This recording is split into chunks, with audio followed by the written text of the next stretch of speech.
నిజామాబాద్ జిల్లాలోని తెలంగాణ యూనివర్సిటీ, కడప జిల్లాలో ఉన్న యోగి వేమన యూనివర్సిటీ ఒకేసారి ప్రారంభమైనాయి. 2006 నుంచి 2009 మధ్యకాలంలో తెలంగాణ విశ్వవిద్యాలయానికి కేటాయించిన బ్లాక్ గ్రాంట్ 29,50,00,000 రూపాయలు.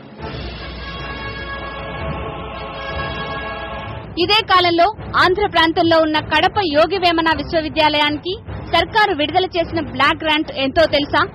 అక్షరాల 300 కోట్లు. తెలంగాణ విద్యా సంస్థలు సమైక్య రాష్ట్రంలో ఎదుర్కొన్న వివక్షకు ఇంతకన్నా నిదర్శనం ఇంకేం కావాలి?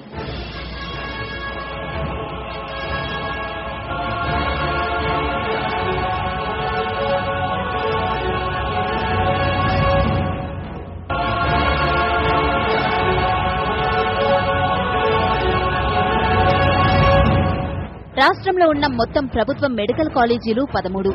ఇందులో 9 ఆంధ్ర ప్రాంతంలో ఉన్నాయి. తెలంగాణలో ఉన్నవి 4 కాలేజీలే.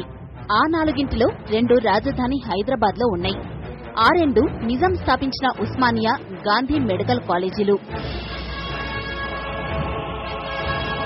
మొత్తంగా రాష్ట్రంలో 1800 మెడికల్ సీట్లుండగా 10 జిల్లాలు 40.69% జనాభా ఉన్న తెలంగాణకు దక్కినవి కేవలం 600 సీట్లే. అంతేకాదు, రాజధాని హైదరాబాద్ లో ఉన్న 350 సీట్లలో సగం కూడా తెలంగాణ విద్యార్థులకు దక్కడం లేదు.